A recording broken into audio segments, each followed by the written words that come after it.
kota budaya yang kini tengah menjadi saksi dari sebuah narasi besar tentang pendidikan karakter. Tepatnya di SMA Negeri 1 dan SMA Negeri 6 Surakarta. Di kedua sekolah ini, sebuah gagasan bernama Program Sekolah Adi Pangastuti diimplementasikan. Ini bukan sekedar kebijakan di atas kertas, melainkan sebuah upaya sistematis untuk menguji sejauh mana nilai-nilai luhur mampu mengubah perilaku generasi muda. Melalui fondasi Hastalaku, sikap sosial siswa dibentuk. Toleransi, kerjasama, dan saling menghargai diuji langsung di ekosistem sekolah. Namun, perubahan tidak pernah terjadi dalam semalam. Ada peran besar dari para guru kesiswaan, guru BK, hingga guru mata pelajaran yang bergerak di garis depan. Mereka adalah penentu arah, sekaligus pengawas kebijakan. Di balik itu semua, dinamika nyata tetap terekam. Grafik kasus pelanggaran siswa di setiap semester dianalisis secara berkala, bersanding dengan berbagai kendala serta tantangan yang terus dihadapi pihak sekolah di lapangan.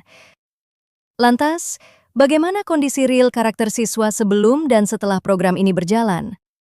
Jika para guru diminta memberikan penilaian objektif dari skala 1 sampai 10, di angka berapakah efektivitas program Adi Pangastuti ini berdiri? Inilah analisis mendalam implementasi program Sekolah Adi Pangastuti di Surakarta. Ya, perkenalkan saya Pak Edi Sunarno SE di SMA 6 sebagai guru ekonomi dan guru mata. Pengalamannya ya ada yang menyenangkan, ada yang apa ya istilahnya kalau sedih ya enggak ya, ada kenangan yang negatif dan positif ada lah, namanya kenangan ya. Kita juga sudah lumayan lama juga. Kalau di SMA 6 mulai 2015 yang full ya, yang mulai full di SMA 6. Tapi sebelumnya pendamping itu dari 99 sudah lama. Cuman kan sebelumnya Pak Edi di dua sekolah. Jadi mulai full di SMA 6 itu di 2015. Saya Adi Astri, saya belajar bahasa Inggris di SMA Negeri 6 Surakarta. Saya juga koordinator sekolah Adi Pangastuti. Karena saya mulai karir saya di guru secara resmi, relatif baru, sehingga banyak yang perlu saya pelajari dan saya kuasai. Tantangan pertama adalah definisi cerdas sosial versi dunia birokrasi dan dunia pendidikan ternyata berbeda. Jadi dari situ saya belajar banyak bahwa harus mulai beradaptasi dengan konsep atau kesepakatan sosial tentang cerdas sosial. Nama saya Lina Gurnani, kemudian saya di sini mulai tahun 2014, terus berada di kesiswaan semenjak tahun 2014. Untuk program Adi Pangastuti yang berkaitan dengan saya, program ini dimulai ketika tahun 2019. Tugas utama sebagai bagian dari kesiswaan, bukan guru kesiswaan ya, Lina luruskan dulu, bukan guru kesiswaan, tapi bagian dari bakal kesiswaan begitu. Kalau guru kan guru mapel ya, sebelum guru mapel penyapa gitu, jadi bukan guru kesiswaan, tapi guru staf kesiswaan atau pembantu umum bidang kesiswaan gitu. Tugasnya terutama berkaitan dengan siswa, itu mengenai kedisiplinan siswa, kemudian mengenai lagi tata tertib dan lain-lain yang berhubungan dengan siswa. Perkenalkan, nama saya Wirawan. Anak saya manggil saya Pak Wirawan. Itu saya guru bahasa Inggris di SMA Negeri 6 Surakarta tahun 2006. Ya, sekitar 20 tahun yang lalu. Saat ini selain mengajar juga saya sebagai duduk di bidang kesiswaan. Kira itu apa lagi ya, kalau di kesiswaan tugasnya ya mengurusi hal yang berkaitan dengan program-program bidang kesiswaan di SMA 6, seperti misalnya membimbing organisasi siswa, OSIS, MPK dan sebagainya. Kemudian mengurusi data siswa, ya, siswa masuk, siswa keluar, juga termasuk membina kegiatan-kegiatan ekstra yang ada di SMA 6 dan sekaligus juga kegiatan-kegiatannya, kegiatan-kegiatan ekstra ya, macam-macam. Kalau OSIS ya dengan program-program kerjanya, misalnya kalau kegiatan-kegiatan ekstra olahraga misalnya ya dengan latihan-latihannya itu termasuk memfasilitasi misalnya dengan pelatih. Misalnya kalau mereka mau ikut perlombaan dan sebagainya, pertandingan dan sebagainya, itu juga tentu ikut membantu mengawal untuk memenuhi persyaratan-persyaratannya dan sebagainya. Ya untuk kegiatan-kegiatannya ekstra yang lain, misalnya kalau ekstra kesenian olahraga, misalnya ekstra kesenian seperti teater, terus paduan suara, atau dance, atau seni tradisional dan sebagainya. Kalau mereka ingin mengadakan kegiatan ya biasanya perizinannya juga melalui kesiswaan, usaha kegiatan dan sebagainya, termasuk kalau ada dukungan dana itu juga biasanya melalui kesiswaan, bidang kesiswaan dan lain-lain ya, banyak. Assalamualaikum warahmatullahi wabarakatuh. Nama lengkap saya Siti Malika. Begitu saya mengajar di sini dari tahun 2000 ya, cukup lama. Mungkin kalian belum lahir, itu lumayan lama, hampir 20 tahun. Saya di sini menjabat Wakil Kepala Sekolah Bidang Kurikulum dari ini ya tahun 2024 dan Juli ya. Juli, jadi sudah hampir 2 tahun begitu ya. Jadi saya sendiri sebagai guru matematika di SMA Negeri. Baik, sebelumnya perkenalkan teman-teman semua, nama saya Ani Putri Wulandari. Saya adalah salah satu guru di SMA Negeri 1 Surakarta, yakni mengajar mata pelajaran Bahasa Indonesia, dan sudah mengajar di SMA Negeri 1 sejak 2024. Saya nama Wawan Budi Susanto, guru di SMA 1 Surakarta. Oke, tugas saya di SMA 1 yang pertama mengajar kelas 10 fisika, kemudian kelas 12 non fisika, dan seperti Bu Ani tadi membantu di bidang kurikulum sebagai staff. Gitu. Perkenalkan juga nama saya Bu Suryanti. Saya di SMA Negeri 1 itu sebagai guru matematika di kelas 11. Itulah saya menempuh matematika wajib di kelas 11, dan saya di SMA 1 sudah 13 tahun dari tahun 2013. Yang kebetulan saya juga sebagai PU Kesiswaan 1 yang membidangi bidang OSIS, MPK, dan ekskul serta organisasi yang ada di SMA Negeri 1 Surakarta. Ya, kebetulan saya guru matematika kelas 11. Menurut Bapak atau Ibu, bagaimana karakter siswa secara umum di sekolah ini? Karakternya ya anak, yang namanya anak sekolah ya, karakternya pasti masih butuh bimbingan. Akan tetapi tidak bisa kita mengontrol harus seperti ini, memberikan kebebasan ke anak, kita mengarahkan saja realnya, aturannya apa, prosedurnya kayak apa, kalau itu dalam pembelajaran kesepakatannya kayak apa, itu aja yang ditekankan. Beragam ya. tidak bisa dikatakan sama karena tiap tahun ada kecenderungan yang berbeda karena juga sangat terpengaruh dengan perkembangan zaman, ya kan. Anak-anak di generasi saya, anak-anak di generasi atas saya, anak-anak generasi kalian, anak di bawah kalian kan punya tren atau kecenderungan yang berbeda. Nah, kenapa berbeda? Karena setiap generasi itu lahir dari peradaban yang berbeda.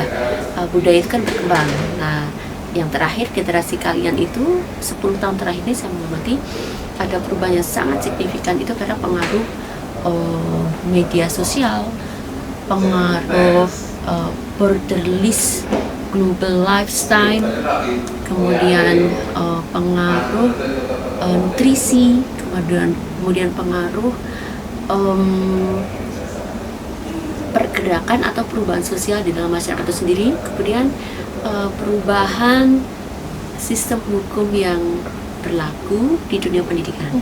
Ya, kalau dulu generasi saya itu kan kepada orang tua, kepada guru itu patuh sekali dan hormat sekali ya.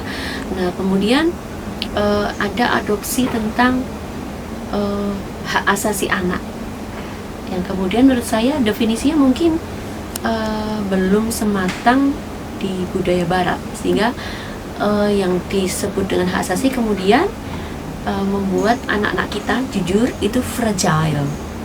Fragile itu mudah pecah, mudah retak gitu ya. Nah, sesungguhnya kalau di belahan dunia barat sana mereka sudah sangat matang dengan konsep hak asasi setiap pribadi itu, kemudian menjadikan individu itu bertanggung jawab dengan segala keputusannya.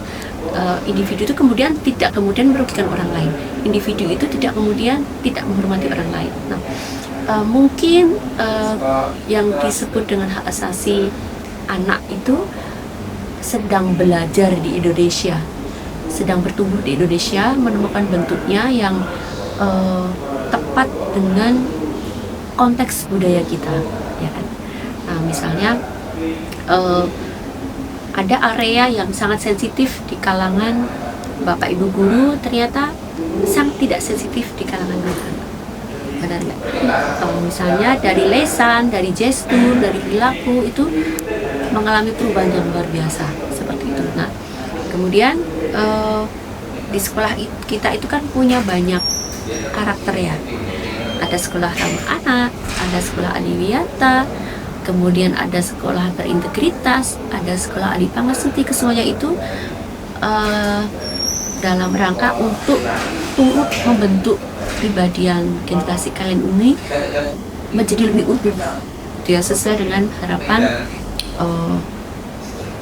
cita-cita pemerintah, cita-cita Bapak Ibu guru, cita-cita orang seperti itu.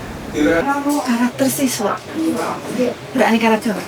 Karakter itu sebetulnya kan dibentuk dari latar belakang keluarganya masing-masing, gitu kan ya.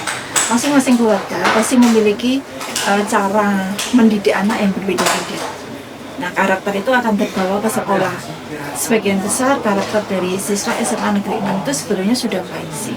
Karakternya bisa baik, bisa dijaga, bisa sopan santunnya tinggi, kemudian kejujurannya juga tinggi. Tapi yang namanya manusia itu tidak ada sempurna. Pasti ada saja 1-2 siswa yang memiliki karakter yang mungkin bisa dikatakan kurang baik.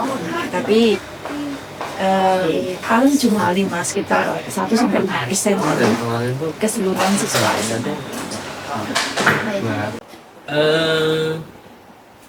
Saya kira kalau bicara secara umum ya secara data kasar gitu ya biasa ya dari sejauh ini. Kalau yang di SMA 6 rata-rata lah ya, artinya ada yang ekstrim, misalnya dari sisi ketertiban gitu ya, ada yang ekstrim baik, ada yang rata-rata, ada yang ekstrim anak-anak yang tidak tertib itu ya ada, selalu ada, dan persentasenya juga saya kira tidak banyak, artinya mayoritas ya rata-rata bisa mengikuti, bisa mentaati kesepakatan dan aturan yang ada di sekolahan. Tapi memang ada kasus-kasus ekstrim gitu ya, di mana ada beberapa anak yang dengan sebab-sebab yang perlu ditelusuri lagi, tapi tidak bisa memenuhi apa yang harusnya berlaku di SMA 6, misalnya soal kehadiran atau soal tertib berpakaian, misalnya ada yang soal kenakalan lain yang tidak berhubungan langsung dengan kegiatan pembelajaran dan kegiatan akademik, itu juga banyak. Tapi itu tadi kasus ekstrim yang ya persentasenya tidak banyak. Rata-rata anak-anak SMA 6 sih sudah baik ya, baik dari sisi akademik maupun non akademik, kurikuler atau non ekstrakurikuler dan kurikulernya rata-rata sudah. Kalau anak-anak sih ya karakternya satu dua, ada yang nakal, ada yang susah diatur, itu biasa. Pernah saya itu ngajar di kelas ya, ini saya bercerita seperti begitu. Ada anak saya kasih tugas tidak mau mengerjakan, malah dandan, itu ya udah. Maksudnya cuek. Saat itu saya juga menasihati, kamu masih pengen ikut pelajaran atau enggak? Atau Bu Malika yang keluar atau kamu yang keluar? Karena saking saat itu anaknya luar biasa. Tapi sampai saat ini dari tahun ke tahun itu anak-anaknya ya dari tahun ke tahun itu tumpang tindih, kadang ada yang bagus banget satu angkatan itu, kadang ada yang ada yang lupa, ada yang enggak, itu bisa. Namanya juga masa beri ya, susah gitu. Usia antara 15 sampai 18 itu memang anak itu mencari jati diri. Untuk karakternya secara umum beraneka ragam, karena sekarang ini untuk bisa melanjutkan sekolah di sekolah negeri kan banyak sekali jalurnya, jadi tentunya karakter anak di sini yang berasal dari masyarakat yang luas dan beraneka ragam itu, tapi saya melihat sebagian besar cukup kondusif dan baik. Untuk karakter siswa secara umum yang kami amati, mereka pada dasarnya sudah baik ya secara umum. Artinya walaupun dari latar belakang yang beraneka ragam, tapi dalam kegiatan sehari-hari mereka sudah bisa beradaptasi, berkomunikasi satu sama lain, ya tanpa ada gap yang berarti ya. Artinya dari latar belakang ekonominya katakanlah tinggi dengan ekonomi yang mungkin masih menengah, mereka bisa membawa dalam kerja kelompok, kemudian dalam kegiatan kurikuler terutama yang tidak lepas dari kegiatan atau aktivitas kelompok. Nah, adalah hal yang wajar misalnya dalam kondisi misalnya satu atau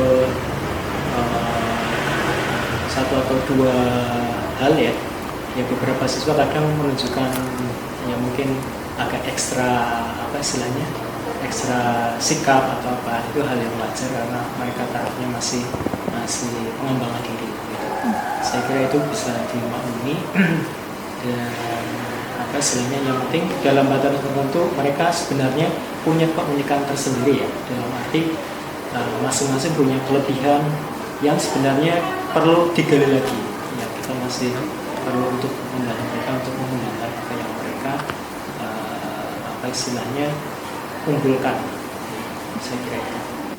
Karakter siswa di SMA Negeri 1 Surakarta secara umum siswanya baik-baik, karena memang kita membuat lingkungannya, membuat siswa itu berkarakter baik. Apakah ada program khusus di sekolah ini yang bertujuan untuk membentuk karakter siswa, dan apakah sekolah ini menerapkan program Sekolah Adi Pangastuti? Jika iya, sejak kapan program tersebut diterapkan? Ya, karena Pak Edi salah satu pengurus di awal ya, baru berdirinya Adi Pangastuti. Kalau nggak salah di 2017 atau 16 saya lupa ya. Itu pertama kali SMA 6 ada program Adi Pangastuti, karena saat itu program Adi Pangastuti itu se-Jawa Tengah ya cuma ada 2, SMA 6 dan SMA Negeri 1. Kalau sekarang sampai sekarang lihatnya sudah di kabupaten lain sudah mulai mengikuti program Adi Pangastuti. Ya, jadi program Adi Pangastuti itu menjadi semacam jembatan yang lembut untuk anak-anak kita semua, untuk kalian, termasuk untuk Bapak Ibu guru, untuk menarik kembali anak-anak itu supaya tidak terlepas jauh-jauh dari budaya Jawanya. Nah, budaya Jawa itu apa? Budaya Jawa itu bukan kemudian menjadikan anak-anak itu Jawa sentris, tidak ya, tetapi karena yang paling dekat dengan nafas kalian ketika lahir di Jawa, di Solo itu ya budaya Jawa itu sendiri. Misalnya untuk apa? Melindungi kalian, untuk mengingatkan kembali kalian bahwa di dunia ini nanti dan seterusnya ada pengaruh yang luar biasa yang mungkin tidak kalian sadari, dari gaya bicara, gaya berpakaian, kemudian mendefinisikan sukses, mendefinisikan cerdas sosial, mendefinisikan banyak hal itu. Cara terbaik adalah dengan mengingatkan kembali, menarik kembali generasi kalian itu kepada nilai-nilai luhur, nilai-nilai mulia, nilai-nilai kelembutan dari sekolah Adi Pangastuti. Satunya adalah Adi Pangastuti. Ya, salah satunya adalah Adi Pangastuti. Di mana program Adi Pangastuti itu ada sebetulnya tidak bisa secara instan untuk diperlakukan kepada siswa. Karena itu dimulai dari rumah, dari bagaimana orang tuanya mendidik, kemudian di sini baru kemudian diterapkan untuk bisa diasah lebih baik lagi. Itu adalah bentuk dari kebiasaan-kebiasaan yang diterapkan di siswa. Program khusus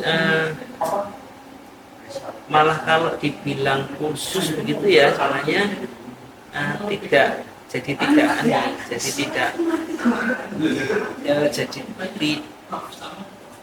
bisa dibilang khusus ya, artinya program kegiatan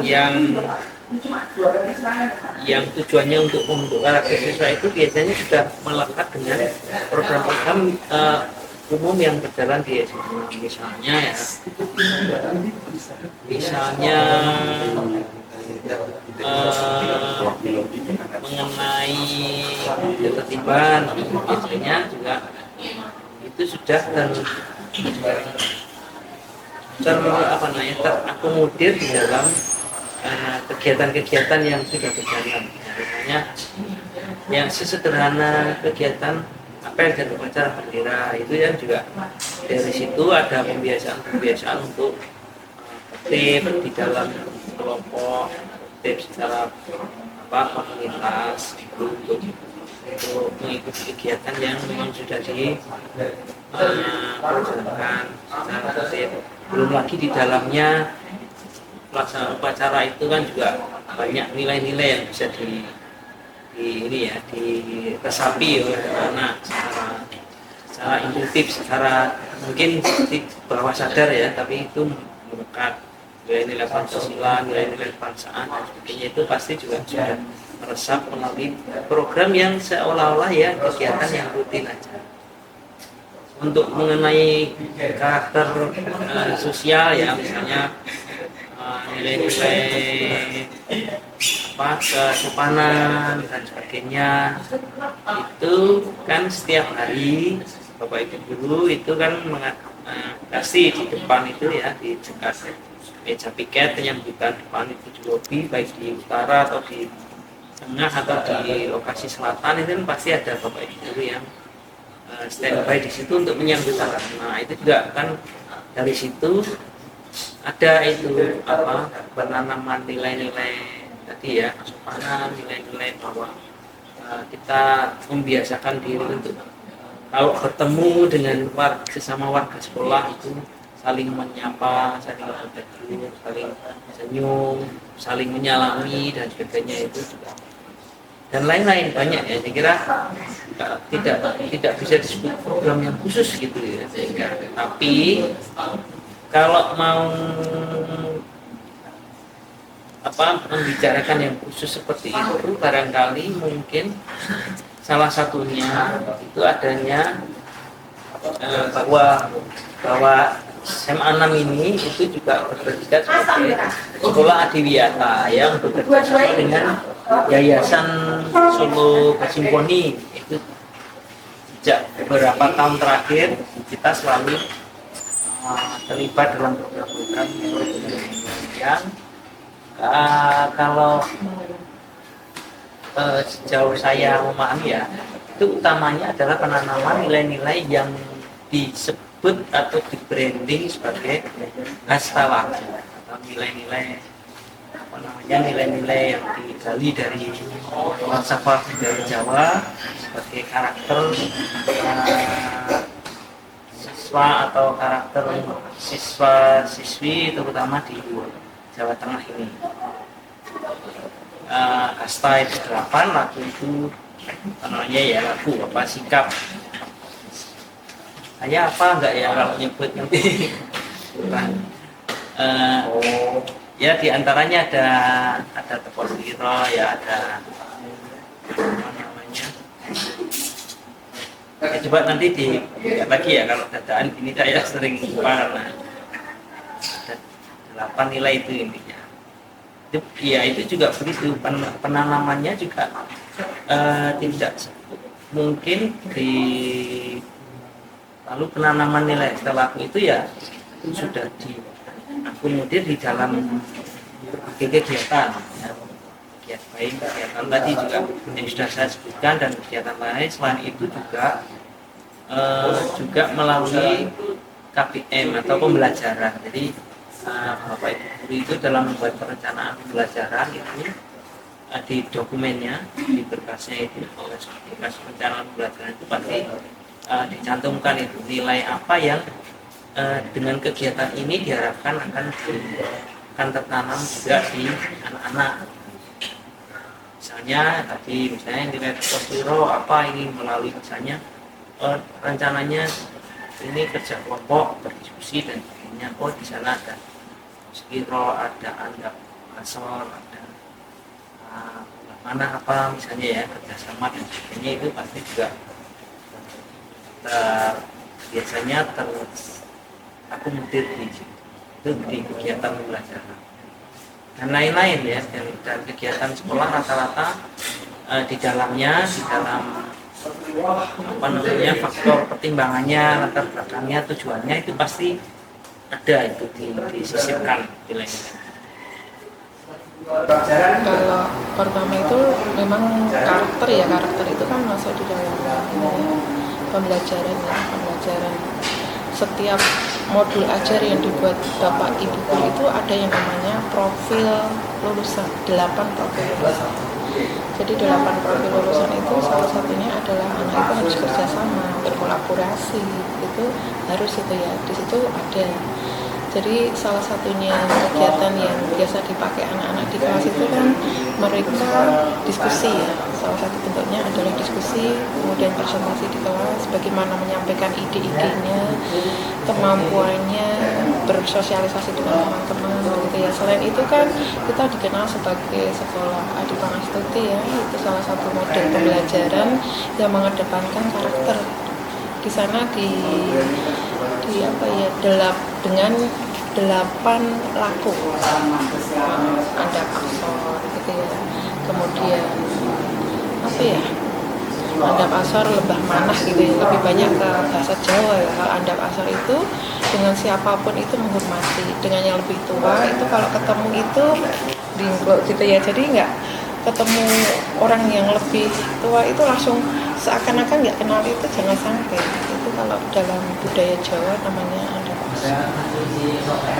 Tentunya ada beberapa program, salah satunya melalui kegiatan kokurikuler ini, dan sekolah kami juga memiliki branding sebagai Sekolah Adi Pangastuti, yang tentunya seperti kakak-kakak yang sudah ketahui bahwa Sekolah Adi Pangastuti ini adalah sekolah yang menerapkan nilai-nilai budaya Jawa untuk dipraktikkan atau diimplementasikan di dalam kehidupan sehari-hari, khususnya di lingkup sekolah. Untuk ada untuk membentuk karakter siswa di sekolah diselenggarakan banyak kegiatan ya.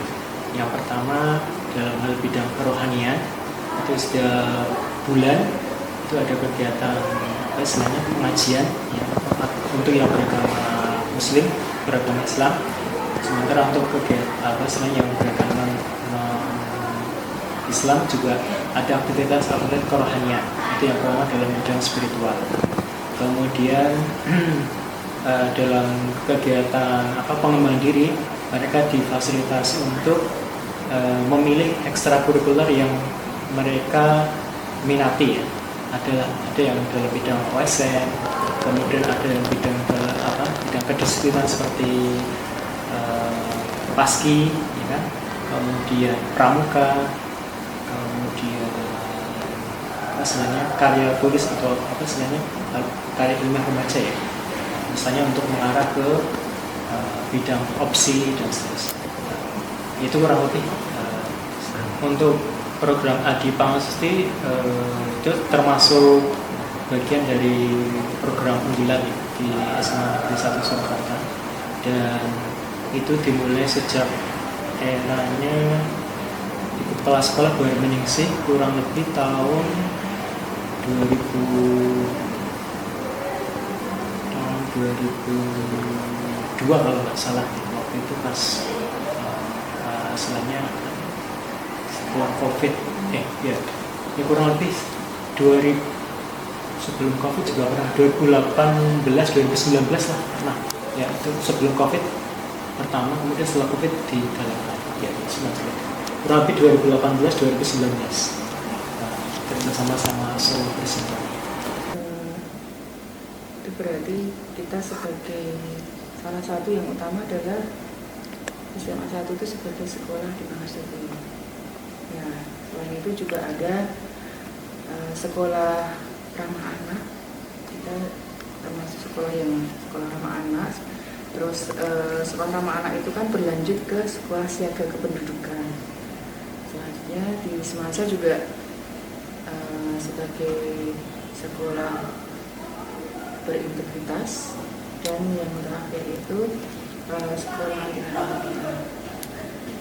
Ada 5. Sebenarnya tiap tahun itu banyak yang buat kita itu termasuk sekolah yang membangun karakter siswa. Kita sudah termasuk yang pionir untuk sekolah Adi Pangastuti. Maksudnya yang awal di Surakarta, kita termasuk yang paling awal untuk penerapan sekolah Adi Pangastuti. Kalau nggak salah tahun ajaran 2018-2019 sebelum COVID itu kita sudah menerapkan sekolah Adi Pangastuti. Bagaimana bentuk penerapan program Adi Pangastuti dalam kegiatan pembelajaran di sekolah? Ya, Stalaku dari programnya Adi Pangastuti ya. Adi Pangastuti ini kan miliknya Solo Bersimfoni. Kemudian membuat program yang namanya Adi Pangastuti. Adi Pangastuti di situ ada yang lebih tertinggi adalah Stalaku. Jadi 7 kebiasaan tingkah laku. Ya gitu kita masukkan di setiap kegiatan event apapun, ya di pembelajaran, di luar pembelajaran, di luar kelas, seperti bergotong royong. Itu kalau di dalam kelas kan bisa dalam pembagian kelompok kerja. Kemudian kalau di luar kelas ya bersih-bersih lingkungan, itu kan juga gotong royong. Jadi diterapkan secara real di dalam kehidupan sehari-hari anak, baik dalam mata pelajaran maupun dalam kehidupan di kelas, di lingkungan sekolah. Nah, gini, ini pertanyaan sangat menarik ya. Jadi sadar nggak kalian itu punya gap yang sangat panjang antara kalian kan generasi apa coba? Gen Z, generasi Z-nya. Nah, kami Bapak Ibu guru itu yang paling dekat dengan kalian adalah generasi milenial. Nah, saya termasuk milenial. Itu saja sudah dianggap tua bagi generasi kalian, ya kan? Di atas saya ada generasi baby boomer. Nah, generasi baby boomer ini lebih idealis karena beliau itu lahir dalam kesulitan yang luar biasa pada saat itu di Indonesia dan di dunia pada saat itu belum semaju seperti sekarang ini, sehingga itu secara tidak langsung mempengaruhi kepribadian beliau. Idealis, pekerja keras, kemudian melihat segala sesuatu antara hitam dan putih itu sangat jelas, ya. Mereka sangat memegang teguh nilai-nilai budaya, nilai agama seperti itu, disiplin, pekerja keras. Nah, kemudian agak turun lagi ke generasi milenial itu lebih modern ya, karena sudah mulai budaya asing masuk, kemudian keterbukaan ilmu pengetahuan menjadi lebih terbuka dengan paham-paham baru ya, tidak kemudian menjadi lebih kurang ajar, tidak, tetapi paham-paham baru itu kemudian lebih apa namanya ya, kalau spons itu lebih meresap ke nilai-nilai baru seperti itu. Nah, kemudian ke Gen Z ini ya, karena gapnya panjang, kemudian kan nggak mungkin kami para guru, bapak ibu guru kalian pendidik itu mendidik dengan gaya-gaya lama, kan nggak mungkin, karena kalian sudah nggak ngerti apa itu ya kerja keras, apa itu ya disiplin, kayaknya sesuatu yang sangat kejam buat kalian. Nah, kemudian menemukan jembatan bagaimana menanamkan Adipangasuti itu dengan gaya kalian itu apa? Dekat dengan media sosial, benar nggak? Dekat dengan handphone, benar nggak? Bangun tidur sampai tidur lagi, bahkan nggak tidur dengan handphone, benar nggak? Kemudian dekat dengan apa lagi? Berbagai macam aplikasi, ya kan? Nah, itu dari 3 yang saya sebutkan ya, masih banyak yang lain lagi yang misalnya budaya nge-mall, budaya nongkrong, budaya ngopi, budaya apa lagi? Banyak sekali ya.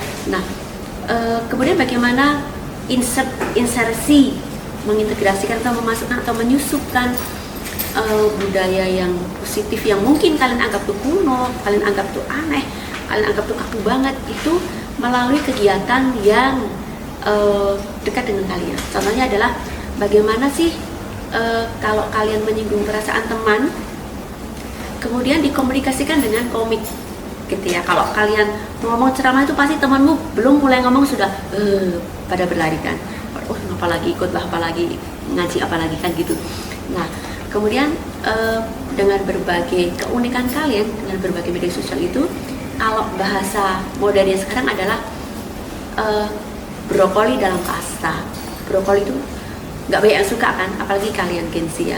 Bagaimana brokoli disukai, dimasukkan dalam pasta. Nah, analoginya seperti itu. Bagaimana kemudian nilai-nilai budaya Jawa itu menjadi ringan untuk kalian, menjadi ramah untuk kalian, dibungkus dengan kegiatan yang kalian suka. Misalnya membuat video, membuat komik, membuat cerpen yang relate dengan dunia Gen Z banget gitu ya. Kemudian membuat apa itu drama ya, TikTok kalian banget kan.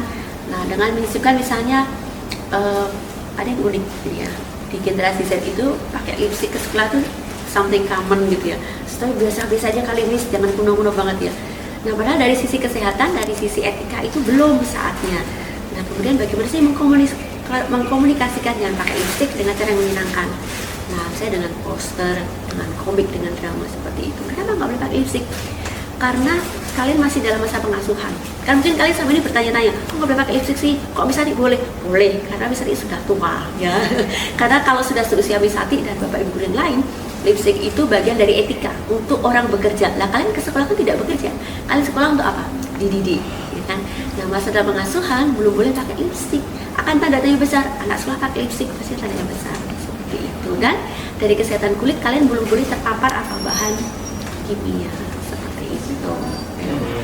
Implementasinya banyak kok, seperti misalnya salam ya, bagi ada 5S, sopan, salam, senyum, salam, sapa, sopan, dan santun, itu salah satunya. Kemudian masing-masing anak itu pasti memiliki karakter yang berbeda yang bisa hormat sama orang tua, terus saling menghargai satu sama lain, kemudian menghormati pendapat ketika temannya sedang presentasi atau yang lain. Itu kan salah satu bentuk dari program Adiwiyata yang Adipangasuti yang digalakkan di sekolah ini. Itu tadi barangkali tidak secara tadi ya khusus untuk acara Adipangasuti itu enggak, tapi itu selalu diresapkan di dalam kegiatan-kegiatan siswa.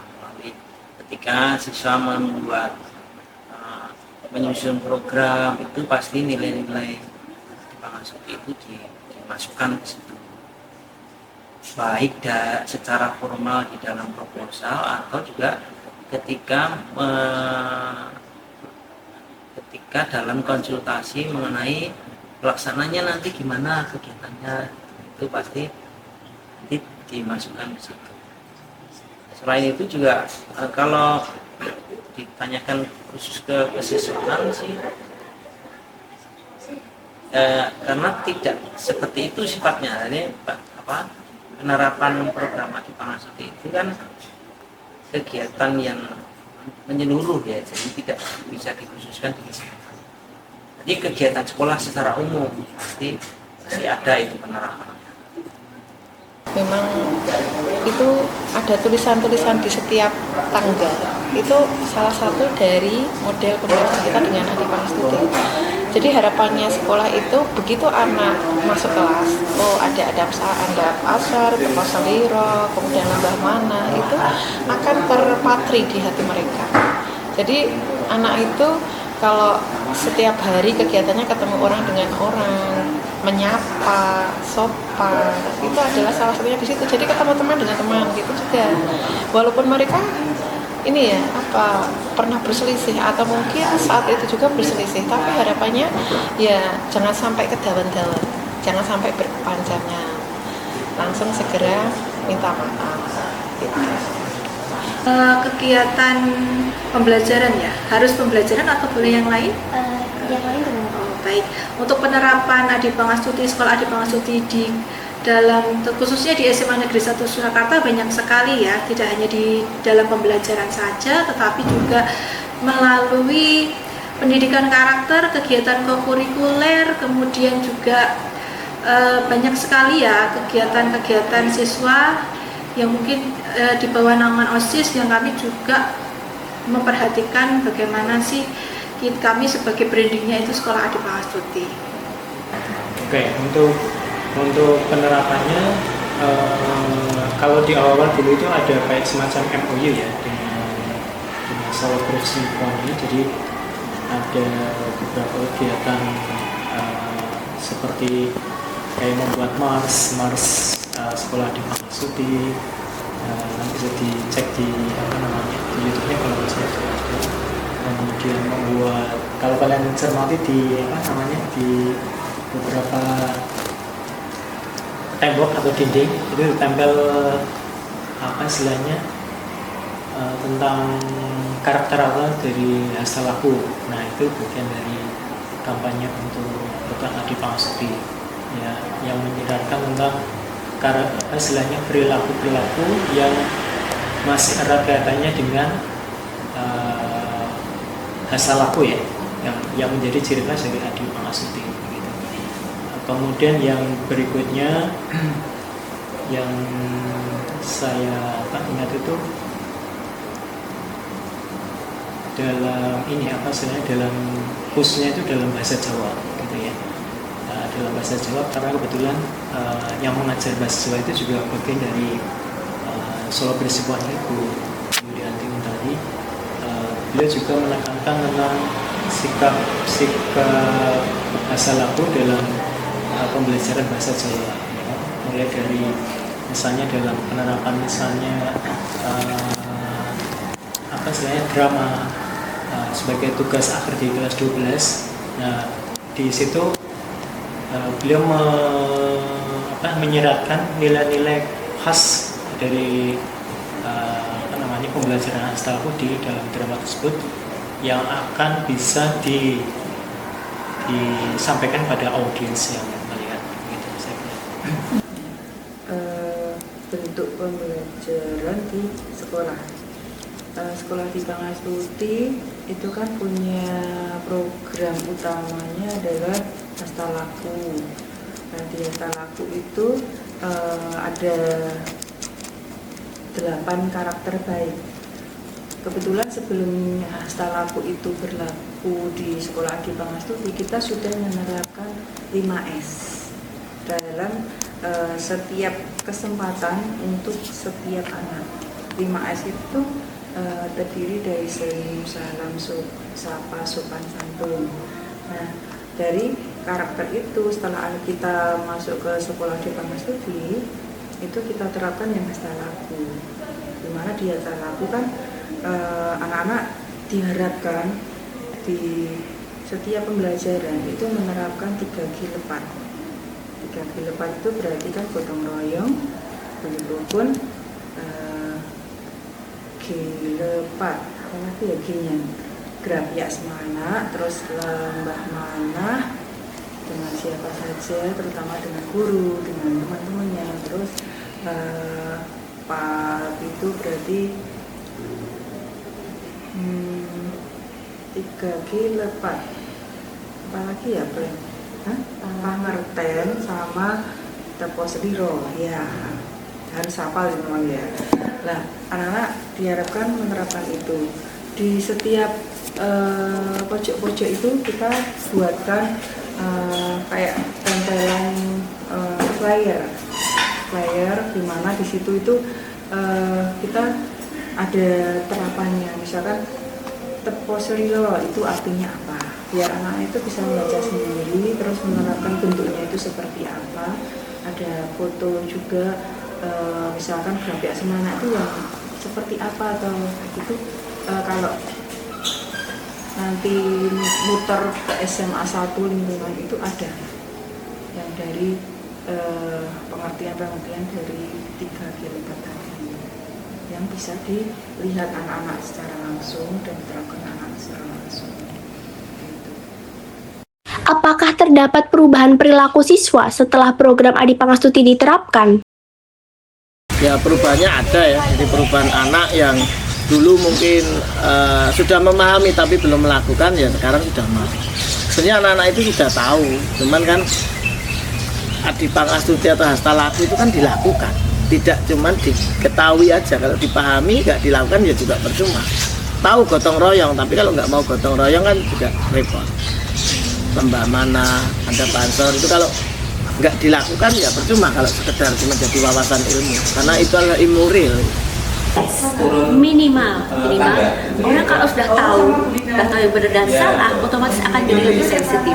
Kalau yang nggak tahu ya sembarangan saja, selorongan saja, sembarangan saja, no problem ya. Misuh cacul, benar nggak? Ketemu orang tua, ketemu bapak ibu guru cuek aja ya. Terus menyebut nama bapak ibu guru yang mungkin tidak mengajar, bu siapa ya, bu geografi, bu bahasa Indonesia, bu bahasa Inggris, tanpa menyebut nama seperti itu. Nah, ketika sudah kenal dengan kenapa sih kita perlu mengingat nama lawan bicara kita, kenapa sih kita perlu lebih banyak mendengar daripada bicara, kenapa sih kita harus ewuh pekewuh. Kalau misalnya teman sedang sakit, masa iya kita mau pesta, kita mau senang-senang, apa iya sih ketika misalnya teman kita sedang ketinggalan seseorang yang dicintai yang meninggal, apakah kita kemudian mau bersenang-senang? Kan nggak seperti itu. Ketika kalian sudah tahu sesuatu yang benar, otomatis hati pikiran kalian memfilteri, oh jangan deh, nggak boleh begitu, malu. Setidaknya ada rasa malu yang memfilteri kalian. Hal yang paling sederhana adalah ketika ketemu dengan seluruh warga di sekolah ini kan keluarga besar, kalian menyapa gitu ya. Atau ketika membuat kesalahan atau ngomong kotor didengar orang lain, ada rasa malu atau sungkan. Setidaknya itu gitu ya. Artinya berarti it works, hati dan pikiran kalian itu masih bersih, masih bisa disentuh dengan nilai-nilai. Ada sih perubahan sedikit demi sedikit yang namanya sudah Brenda katakan tadi bahwa Adi Pangastuti itu tidak bisa instan. Ya harus dilakukan sedikit demi sedikit dari awal sampai nanti anak itu betul-betul karakternya bisa berubah. Kalau itu harus Pak Wirawan harus penelitian dulu. Kalau jawab apakah secara pasti kan ya, indikatornya apa, parameternya apa, Pak Wirawan kan nggak punya ya. Artinya begini ya, Adi Pangastuti dengan implementasinya di dalam program sekolah itu sejauh ini adalah ikhtiar, usaha supaya nilai-nilai itu tertanam di anak-anak.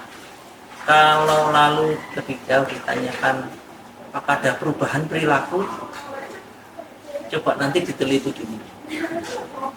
Artinya disurvei dulu seperti apa, sekarang seperti apa, kan harus gitu. Jadi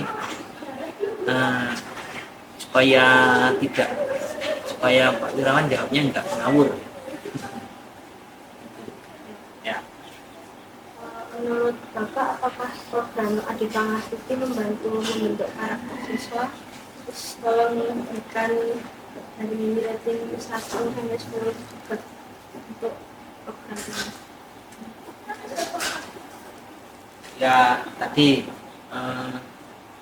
itu mungkin perlu perlu ditetapkan dulu parameternya apa, indikatornya apa, lalu dikasih nilai. Tapi ya gini, secara sosial aja, penilaian jawabnya secara sosial, pengamatan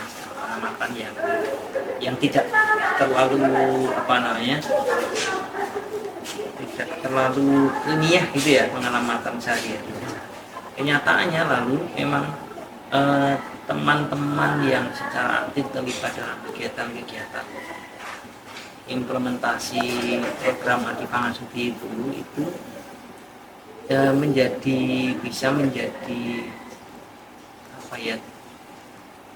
teladan untuk teman-temannya. Itu rasanya juga membanggakan. Ya kan, sampai saat ini, termasuk kalau nggak salah hari ini atau kemarin ada misalnya masih teman-teman perwakilan dari siswa 6 itu kan masih ikut terlibat kegiatan, diantaranya podcast yang diselenggarakan oleh seluruh Persimponi itu kan teman-teman ikut menyaksikan, dan lalu pasti ada lah pengaruhnya ya. Oh ternyata ya semalam itu dalam tanda kutip dipandang ada citra baiknya. Harapannya kalau yang merasa oh saya ini anak SMA 6 ya jangan sampai rusak citra baik itu, baik di sekolah atau di luar. Ya pasti ada ya. Kalau program itu sebenarnya efektif ya Mbak ya, karena itu hampir menyatu dengan kehidupan kita sehari-hari ya. Sebagai orang Jawa kan itu, tapi seiring berjalannya waktu luntur gitu, karena anak-anak sekarang itu gadget yang dipakai setiap hari, jadi seakan-akan ketemu teman dengan teman itu walaupun duduk berdekatan begitu jarang ngomong ya, jarang ngobrol, jarang berkomunikasi. Mereka komunikasinya dengan orang-orang yang jauh di sana. Itu yang sekarang itu yang saya alami ya, anak-anak sekarang itu tidak begitu gagas temannya ada apa, ada yang sakit atau yang ada apa gitu. Kalau seberapa efektifnya ya sebenarnya namanya sekolah kita sudah berusaha, tapi masalah penerapannya anak-anak seperti apa kembali lagi ke anak-anak juga. Kita sebagai guru bisanya menasihati, memberi sesuatu yang anak itu biar oh seperti ini ternyata hidup itu.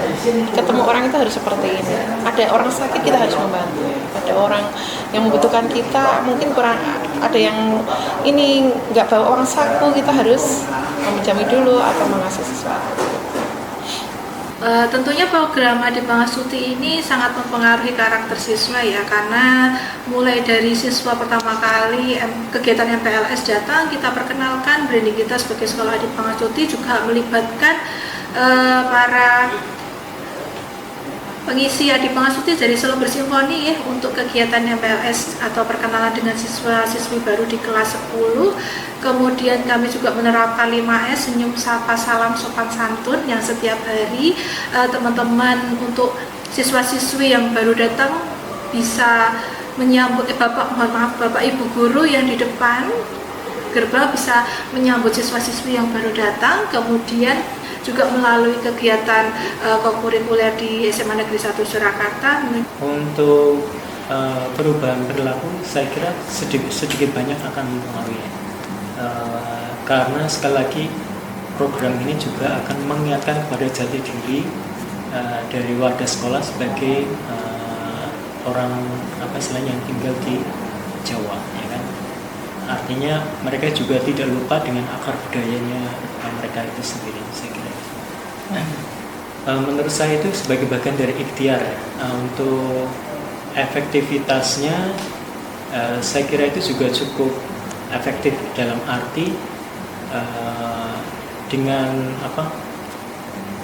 mengembangkan ataupun mensosialisasikan program ini, paling tidak mereka akan mengingat dan menerapkan hal tersebut dalam keseharian, dalam arti bagaimana bersikap dengan orang lain, kemudian apa istilahnya menghormati, kemudian saling menghargai. Saya kira itu bagian yang sangat penting dalam mereka bersosialisasi dengan masyarakat. Itu saya kira perlu senantiasa dikembangkan sehingga ketika mereka sudah dewasa dan terjun di masyarakat, mereka juga akan bisa beradaptasi dan akan terima oleh masyarakat yang lain. Saya kira. Kalau perubahan di siswanya, selama ini setelah ada Hastalaku dan kita terus menyampaikan ke anak-anak, jadi 3G lepat itu tidak hanya sebagai jargon saja, tapi juga diterapkan dalam keseharian mereka. Dengan menerapkan Hastalaku itu kan mereka jadi lebih karakternya lebih baik. Jadi kalau ketemu dengan Bapak Ibu guru saling menyapa, tersenyum, terus tidak berkata kotor, dengan orang lain juga membantu, tidak membeda-bedakan, terus dengan teman-teman juga tidak membedakan latar belakang ekonomi. Menurut Bapak atau Ibu, seberapa efektif program ini dalam membentuk karakter siswa? Rating 1-10. Ya, apakah ada pengaruhnya? Ya, pasti. Kalau itu program nggak ada pengaruhnya, pasti program itu akan dievaluasi dan nanti tepat lagi apa enggak untuk diterapkan. Ya, programnya pengaruhnya banyak. Perubahan di SMA 6 banyak. Baik secara fisik hasil produk maupun perilaku. Kalau perilaku itu kan enggak terlihat, bukan produk ya, tapi kalau yang produk kayak tulis-tulisan kayak gini, ini kan hasil dari Hastalaku. Kalau saya ngasih ranking ya sudah kalau 1-10 ya tadi ya, sudah di 8. Ya, sudah di 8. Tapi kan perlu ditingkatkan terus. Ya, perlu ditingkatkan terus. Sudah di 8. Yes, thank you.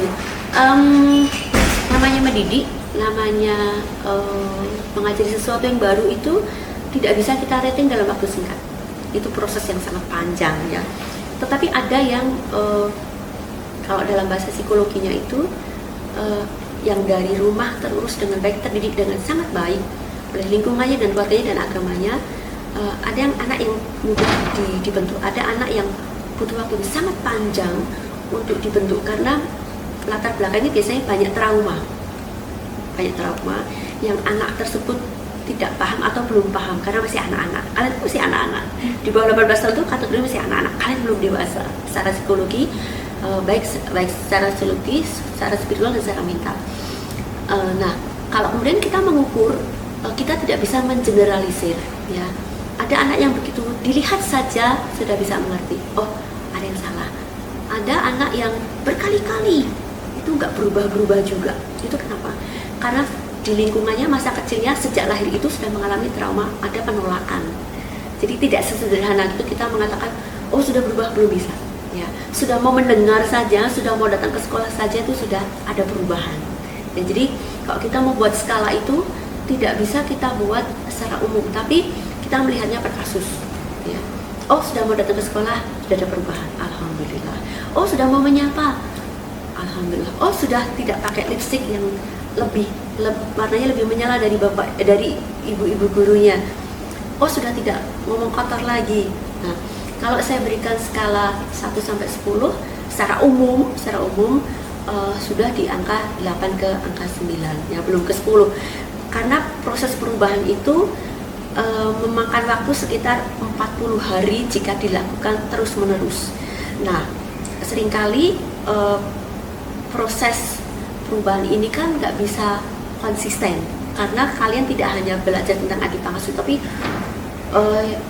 seringkali kalau di sekolah Bapak Ibu guru bisa mengamati, tapi di luar sekolah kalian bergaul dengan siapa saja, itu yang sering mendistraksi apa yang harusnya kalian capai belum tercapai gitu. Jadi ada dua hal yang harus dipahami adalah secara umum sudah ada perubahan tapi belum maksimal, itu wajar karena prosesnya nggak panjang. Ada yang dikasih tahu di kelas 10, kelas 12-nya baru berubah. Ada yang dikasih tahu di kelas 11, 15 tahun lagi ketemu bapak ibu guru baru berubah. At least ada biji yang sudah ditanam.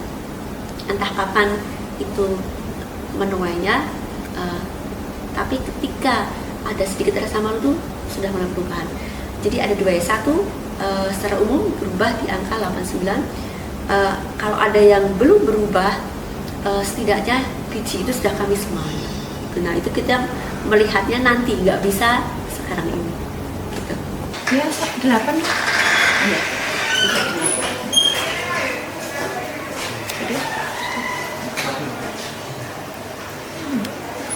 Ya, karena tidak jelek juga ya, barangkali bisa bilang 8,5.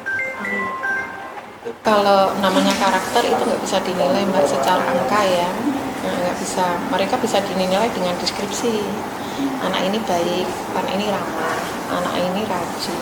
Gitu deskripsi, nggak bisa dinilai dengan angka.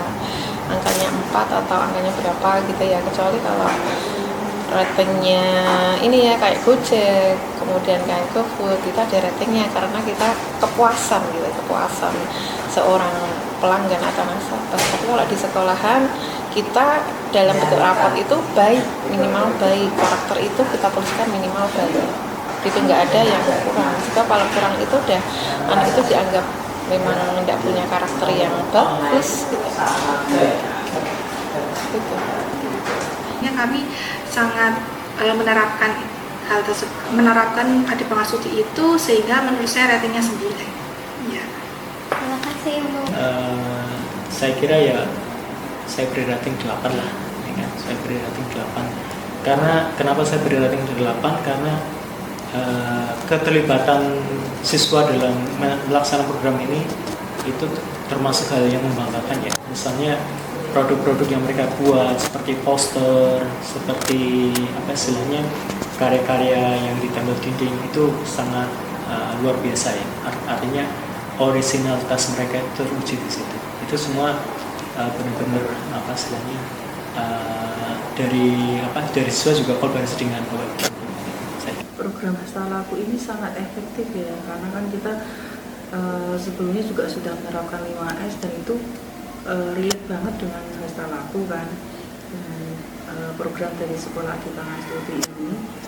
Jadi kita berharap yang dari Hastalaku, yang dari sekolah Adi Pangasuti ini tetap berlanjut diterapkan di SMA 1. Jadi karena kan sekarang yang lebih utama itu sebenarnya adalah pendidikan karakter. Jadi kalau secara akademis mereka bagus di SMA 1, insya Allah itu sudah biasa. Tapi yang anak yang bagus akademiknya tapi juga berkarakter baik itu adalah poin plus tersendiri. Karena kalau pinter tapi tidak berkarakter baik, ya apa gunanya? Kedepannya memang kita butuh generasi muda yang karakternya itu baik, tidak hanya akademiknya baik, tapi karakter juga baik. Kalau rating di penerapan di SMA 1 untuk Hastalaku itu 9, karena memang kita itu sangat berharap program itu tuh terus berlanjut di SMA 1. Ada terus. Kebetulan kita juga sudah membebaskan Hastalaku dan sekolah Adi Pangasuti ini ke SMA-SMA yang lain yang baru. Karena kita kan termasuk yang baru ya. Jadi kan tugas kita adalah memberikan ilmu-ilmu itu ke SMA-SMA lain yang belum menerapkan Hastalaku dan sekolah Adi Pangasuti. Kesimpulannya, secara umum, karakter siswa di sekolah ini sangat beragam dan sudah termasuk baik. Seluruh guru yang diwawancarai, baik dari SMA Negeri 6 Surakarta maupun SMA Negeri 1 Surakarta, sudah mengetahui dan memahami program Adi Pangasuti.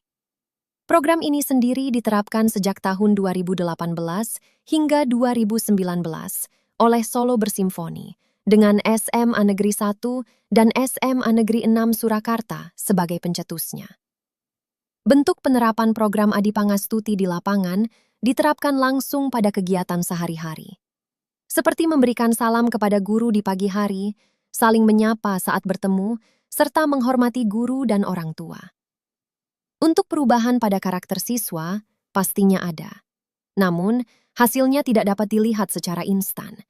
Karena program Adi Pangastuti ini ditanamkan secara perlahan-lahan pada karakter siswa sejak awal mereka masuk sekolah. Mengenai efektivitasnya, dapat dilihat pada tabel tersebut, bahwa tingkat penilaian guru berada pada infografis tabel dengan rata-rata 8,43. Namun, ada pula guru yang menyatakan bahwa efektivitas program ini tidak dapat dinilai dengan angka. Karena efektif atau tidaknya program Adi Pangastuti, semua itu kembali lagi, tergantung pada kondisi lingkungan dari siswa masing-masing.